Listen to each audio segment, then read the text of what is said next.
2:01 on the dot. We are live. 5 seconds in, 7 seconds in. Just the countdown is going up. I am Ryan Dunstan with East Main Street Insurance. As always, my good fellow colleague Chris Kamara with Cobalt Insurance.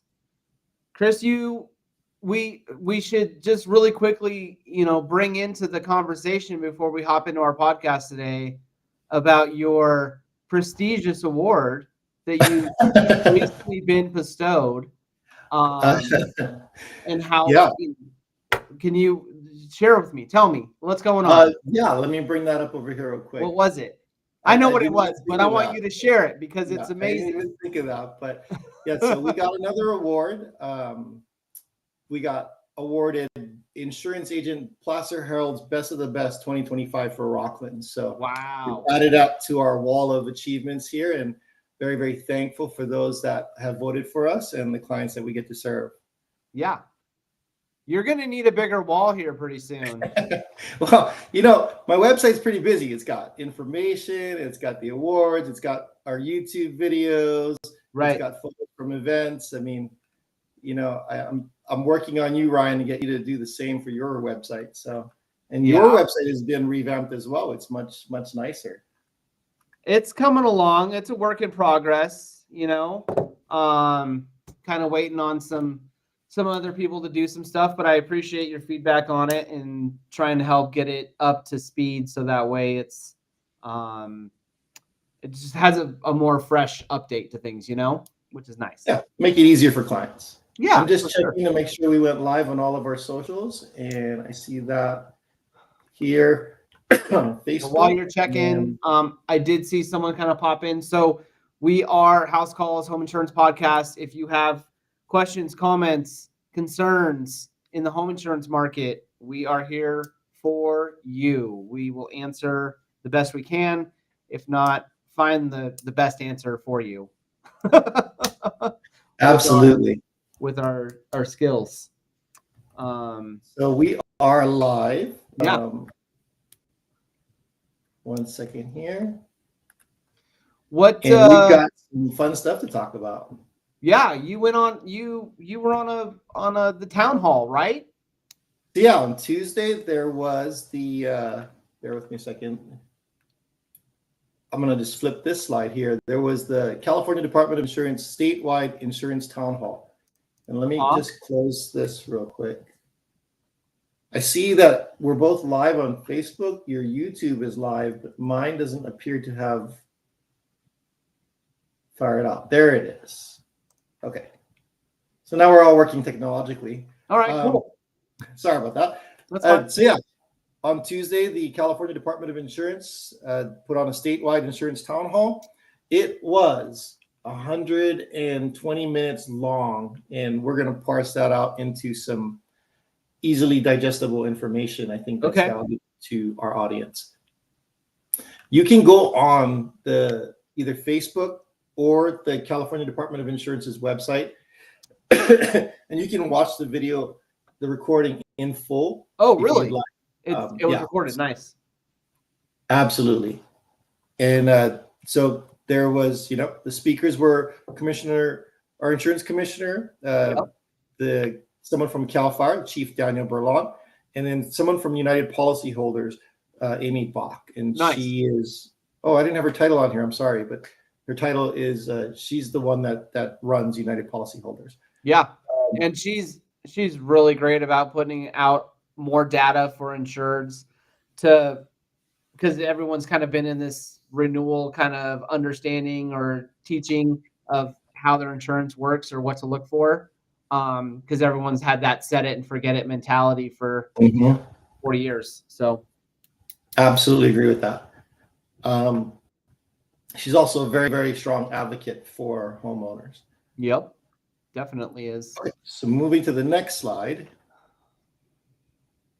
Key information from the insurance commissioner, CAL FIRE, and United Policyholders. It really does reinforce the broken record that you and I have been on a couple of topics. It's becoming more and more a overall statewide approach to insurance. Giving some more updates, a little bit new updates on some stuff, and then actionable advice for homeowners. Okay. Cal Fire had some really good stuff on that, and if I was faster, I would pull it up. Actually, let me see. Bear with me just 1 second here. See how fast this loads.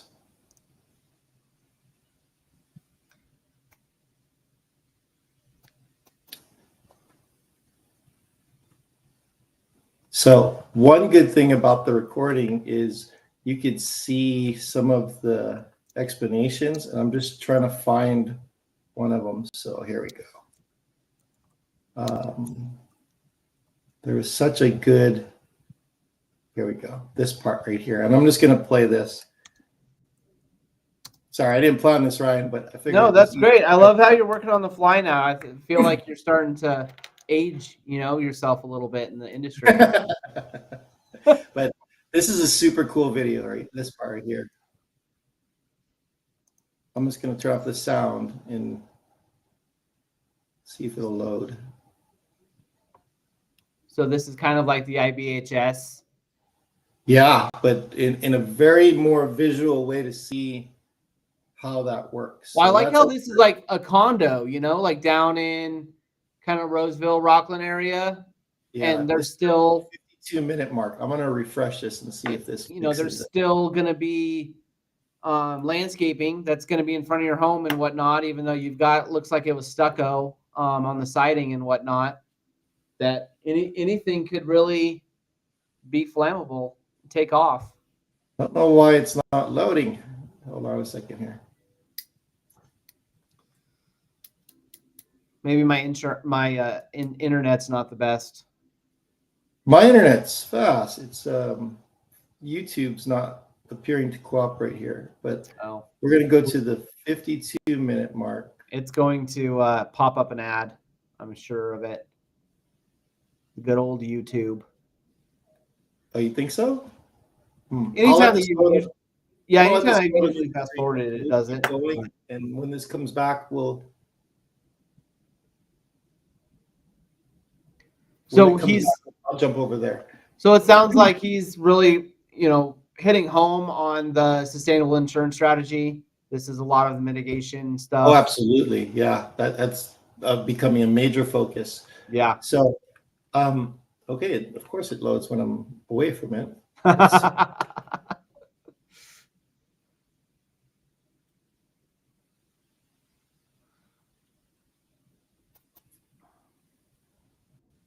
You can see him talking, so it's running, but it's just the sound is off. I just want to show the images. Yeah, that's fine. Okay, so this is AI. I don't think this is real, but it's an example of how the initial flames itself, and we'll go over that in the slide, isn't the really big factor. It's the embers getting up against the house that causes it to burn.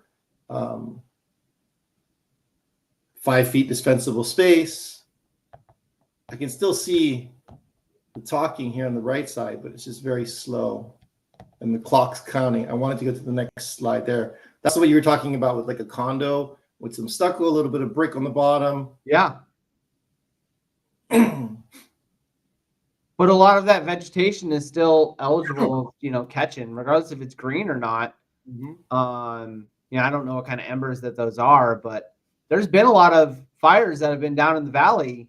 I would say there's been more of those than fires up here in the foothills as of late. Yeah, there's been a few. Well, I wish this would load. I don't know why it's not, so I'm just going to jump off of it. Okay. We'll go to the slides, and then let me provide the link here. Actually, yeah, throw the link in. That'd be good. We did this last time we were here, and I don't remember how we did it. So I'm just going to stick it here in the chat, and then I'm going to show it right there. So that's the YouTube link. It's not any fancy link or anything. Even the description of the video itself, it's directly from the California Department of Insurance's YouTube page, but even it doesn't say the subject. It just says uploaded a day ago, and it doesn't even say that it was the town hall. It's just a video right here. Yeah. So But yeah, they definitely went over all these points here. So hardened home with defensible space, 50% increased chance of surviving. Their focus, number one priority, zone 0, the first 5 feet from the home. Ember resistant, like we're talking about, rocks, pavers, concrete. Hardy board is a big one up in Grass Valley area. I have a lot of clients now that they very much keyed onto it. Like, yep, I've got hardy board. And Yeah. that's been helpful. Yeah, clearly focusing on this. And then jumping to the next slide. Oops. And I think, but yeah, while you're going to the next slide, like the takeaway also from that is because this is that zone 0 and the sustainable insurance strategy, it's providing framework to the carriers and allowing them to show that insureds are doing their part to mitigate their homes and to be wildfire resilient. So that way, whenever the carriers come back into the marketplace and they're going to offer these credits, that people are going to take advantage of them because they're going to come in at a higher rate, you know? So they probably want people to be able to apply for credits as well. And this was a pretty good explanation. I get it a lot from a lot of clients. You know, I'm not in a high fire zone. CAL FIRE maps aren't showing me in a high fire zone. This was a great explanation, and I'm not going to try and mess it up, so I'm just going to read it for here. But Chief Berlant did say hazard, CAL FIRE map. That's physical conditions like fuel, slope, and weather. And we as consumers cannot change that individually, right? Right. But risk, the insurer model, this is your Zesty AI. This is all the proprietary modeling that carriers use for their own determination if a house is eligible. Hazard, plus your mitigation, plus fire department response, how close a fire hydrant is, things that you can influence as a homeowner, or at least parts of it, right? Right. And then he did point out having a high hazard score doesn't automatically mean you'll be dropped if risk is low. So I like to compare it to 2 homes next to each other. One's overgrown with trees hanging over the roof, etc. And one that's cleared away all that, done all the mitigation, and think to myself, which risk would an insurance carrier want, right? Right. Well, and I'll put in the chat too, real quick. Like, where is it? Oh, I thought we could. Oh, here it is. I'll hide this one. No, it's fine. I can put it here. So this is the area that you can go to find out your wildfire mitigation severity hazard. You know, whether you're high or model or medium or low. And then the Department of Insurance put out, geez, I think it's kind of as soon as these were come out that they're not utilized. They cannot be utilized for wildfire scoring, like you said, like the chief said, you know. Mm-hmm. And then one thing I really want to point out, it says good maintenance and mitigation can open up new insurance options beyond the FAIR plan. And I put that caveat in there in the future. Today, we're still looking at the FAIR plan for quite a bit. This is, where are we at? 9 months into the sustainable insurance strategy? Yeah. So it's moving, it's happening, it's being discussed, and discounts are also being applied for the FAIR plan on a more granular level. But I don't see your traditional carriers entering the market right now in the places of higher wildfire risk. There's E&S carriers, and Ryan and I have been talking about that, but I'm just talking about preferred carriers, you know, those more well-recognized names, the admitted carriers. Cool. Yeah, that's great. I would say that I had seen a few carriers that are trying to come back in, like with rate filings and whatnot. You're really good on keeping an eye on those. But it's, yeah, I mean, some of them are going to be coming in at a very higher rate for sure. And they're also those carriers that are associated with the IBHS, because they're using that formula that IBHS also puts out. I think it's very similar to the sustainable insurance strategy, but there are some more involved variants of it whenever it comes to wildfire mitigation. What is IBHS again? I know the acronym. That's such a great question. The Insurance Institute for Business and Home Safety. Got it. Yeah, I know what it is. I can never remember it for some reason. Yeah. No, thank you. Yeah, That's us in insurance, you know, talking those acronym lingos all the time. Moving to the next slide. I'll let you take this one. I got a cough. Sorry. Okay. So what United policyholders say, consumer tips, is for affordability. Think of insurance for the big things and not the small things. So I know a lot of times whenever we're going over personal property levels, we want insureds to really kind of dive in and look at what they're insuring. Not just like, oh, I need $600,000 for my property because that's what I had before at my other level, you know, like maybe I only have 250, maybe I only have 300,000. So maybe I'm in my early 20s and have only IKEA furniture and I just don't know replacing that. Yeah, just, you know, look at your big things because that's what you're going to need to replace. Consider raising your deductibles. I know you and I have really talked about doing that for insureds to try and help with offsetting that higher cost. 5, 10,000, sometimes 20,000 if it really makes sense. But, you know, it's having that conversation with your agent on whether or not you should have what your premium looks like with your deductible. Yep. And then, while we're speaking to that deductible in general, we're talking about the California Fair Plan, right? Or more specific, actually. More specific, I think. Yeah. I mean, other carriers do have either a regular deductible or they have a split deductible, which some of the new carriers have come into the market, or one had before. So finding out what that deductible is and maybe what you can do to play around with it. I know I did with my own, with my carrier, because it did increase pretty substantially. So yeah, it's having that conversation with your agent, finding out what premium is with the different deductible. Absolutely. And then start shopping right away on non-renewals. That's definitely great. I know I chatted with a lady and her husband yesterday for about 30 minutes. They are new to this and it's kind of crazy, but yeah, they are new to it this year. And it doesn't come up until January. So a lot of carriers don't have a renewal availability of like getting out a quote within 30 days. So yes, it's good to start shopping right away, but a lot of carriers and or agents are going to tell you you're going to need to wait 30 days before you're in our window of being able to quote this out. So, you know, some people I have a heart for, and I'll work with them because they are new. But yeah, it's definitely good to start shopping right away. So what was the key takeaway? The valuable advice from a top consumer advocate: raising your deductible. That's always huge for managing premium, and reinforces why we're always searching for new market options for our clients. So, yeah, I know you and I are both always looking out for new carriers that are coming in. So, that's why it's always key to always talk with them on a quarterly basis. I feel like with how fluid things are. Carriers? Oh yeah, absolutely. Oops. Moving to the next slide. So this one is new laws to help. So we did go over, I think 2 weeks ago, AB 888, and we looked it up, and it was passed into law. And I know I went over it in my newsletter last month, where it's passed into law. The legislature has not yet funded this, and once they fund it, then they could start giving out these grants.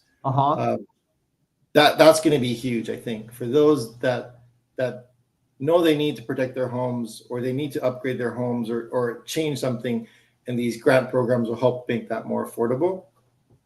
So that's one that's on the up and coming, I think.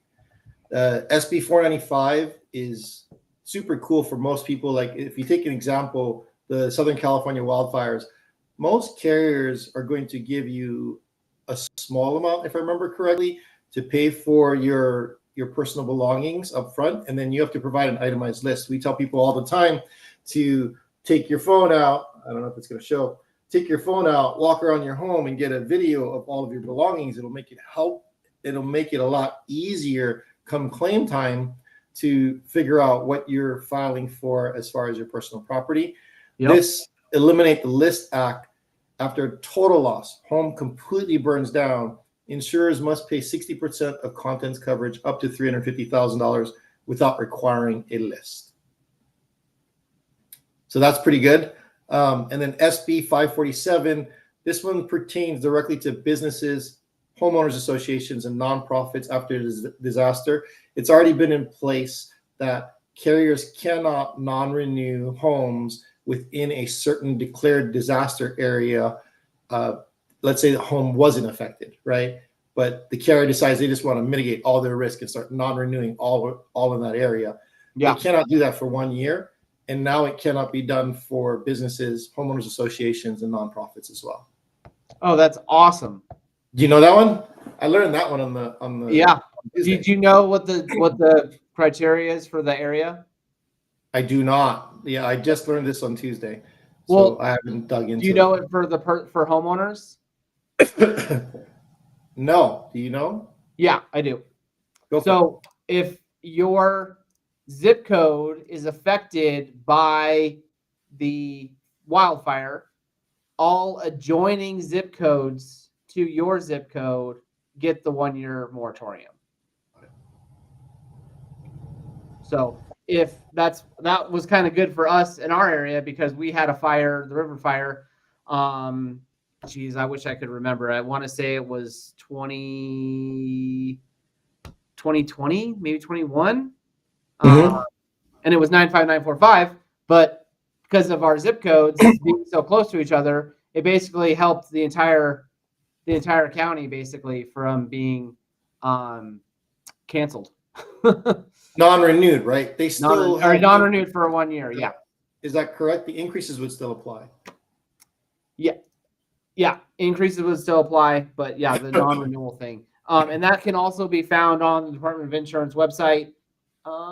We should probably I could put up that. I'll put that up in the chat while you're getting that ready. Okay. Moving to the next slide. What it all means. The number one thing I heard as I was listening, because I listened to the entire town hall, and it's mitigate your home. More and more focus will be on defensible space. Qualify, like we went over previously, about more granular discounts and possibly discounts with other carriers. And then AB 888, the law was passed, but still needs to be funded. I want to make that part clear. And then SB 495, that's the personal property piece. That I think that's a win for homeowners.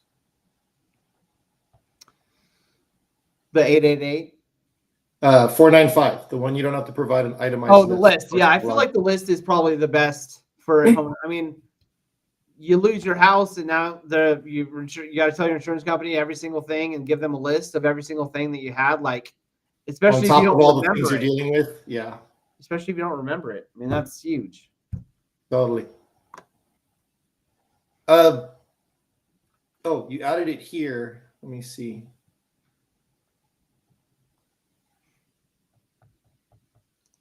That's the moratorium link in the chat and on the screen. Yeah, so you go directly there, and then there's a site that lets you input your zip code and tell you if you've been affected. I quickly went back to see what year that the river fire was, and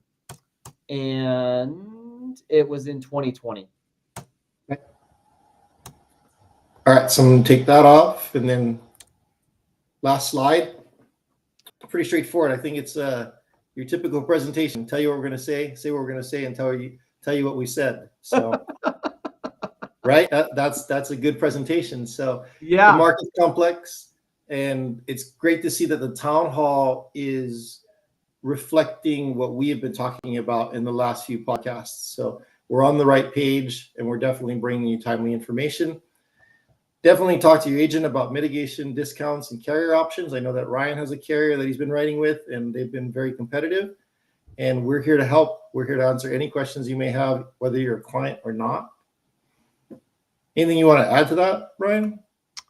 No, I mean, other than just the upcoming FAIR Plan mitigation change that's happening on November 15th. So, yep, that's pretty big. Yeah, that's pretty large. Did we go over? I don't think. Oh, we skipped 2 weeks, right? Let me share this. Ryan gave information. We created a tool together. We didn't share that here on the podcast, right, Ryan? I don't think so. No. Let's put it in the chat. this screen over here. And so you can go to teamcia.net. You can enter your zip code. And this is from October 15th, so about 2 weeks ago. Yep. Ryan shared that the California Fair Plan filed for a rate increase. And then we created this simple tool to see what the proposed increase is by zip code. Right. What's your zip code there in Grass Valley, Ryan? 95945. So you can see here for 95945, there's about 3,768 policies in that zip code. There's 13 million of premium in force. That checks out. The proposed increase would take it to 16.5 roughly, and that's a 22.7% increase. Your average policyholder will see a rate increase annually of $815. And then the maximum rate increase would be $6,407 for that zip code. Wow. And what I'm seeing here in my brain is proposed impact of 22.7, average rate impact of 28.6 as a weighted average, right? So if you're paying $1,000, now you're going to be paying 28.6, so $1,300. Yeah. And I know that's really unreasonable, but it's simple math I can do in my head. Yeah, you can get this directly from the from the National Association of Insurance Commissioners website. We just made it simple and easy to plug in any zip code you want and get the information. What's one where you're at? What's a good, hot, heavily weighted zip code? Loomis. What's the zip code for Loomis? Let me see. 900. No, maybe 95650. Let's try that. 956. Yeah. 956. So there's 621 policies, and it's 2.6 million in coverage. They're trying to go to 3.5 in premium. The rate impact or proposed rate is 30% plus. So pretty significant for Loomis. Here's the thing, though, is that that's premium. I could only imagine what actual limit coverage is. Oh, whether they cap out or not? Well, if you're an insured and you're insured at 1 million or 750,000, what's the average dwelling limit coverage, and does that dwelling limit coverage even come close to what the area's premium is? $4,300 for the average fair plan policy in Loomis. No, I mean like coverage A. Like coverage A is 750,000. Yeah, I get what you're saying. I don't know. Yeah, there's no coverages here. This is just premium, right? Yeah. So if you did just an averaging, right, you take 2,687,826 divided by 621 policies. Your average annual premium by policy is about $4,300 in Loomis. If you take that full in-force premium, and let me restate this here. This is just a filing, not the final rate. So not the final. It's going to change, hopefully go lower, but this is just an indication of what they're filing for. But if we take 3,051,502 divided by that same 621 policies, 5,600 for just the fair plan on average in Loomis. And yeah, I don't know if it's going to make that, if there'll be even room in the coverage A's to increase that. Yeah, like you're saying, right? I mean, it doesn't change the coverage A's. It's just whether or not they're insured to value. Well, you guys, that's weird. It's getting a higher rate percentage than Grass Valley. Yeah, I don't have the logic. I just took the database and I made the tool. Yeah. So. And then the granular one, I mean, I don't think we showed that. I'll pull it up right now. Give me just a second here. Did we go over the newsletters? I don't think we went over the newsletters either. I don't think so, because they're still pretty fresh. Yeah. Which is let me pull that up. So my agency newsletter went out early October, early for once. October 17th, early for once. And it went over what we touched touched on in our podcast, so AB 88. And it says right here, the program's authorized. Now the state just needs to write the check to get the money flowing to homeowners who need it most.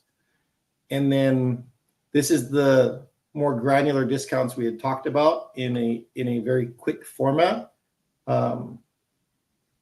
There's 5 possible discounts for immediate surroundings, 5 for structures, 1 property, 1 community, so 12 total possible discounts, which is really just granular of the same discounts, so you can qualify individually for these.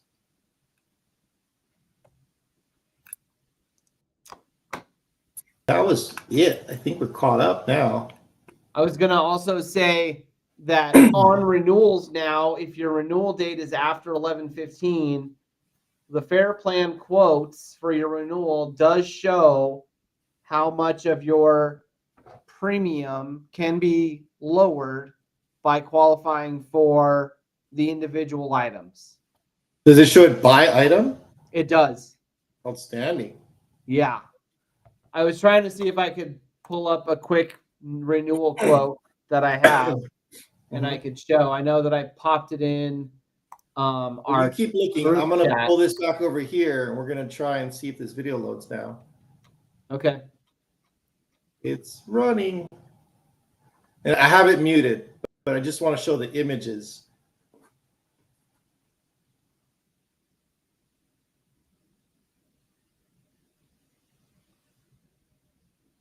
To see how fast a fire does grow with the wind and if it gets a foothold, like I said, with those embers touching the home, right?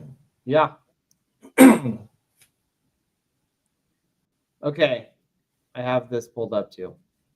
Oh, so that one's not actually, no, none of it was AI. That's a real room. Yeah, I would say it is. Looked real. It looked pretty fake to me, but that's a real room where they simulated it. Very cool.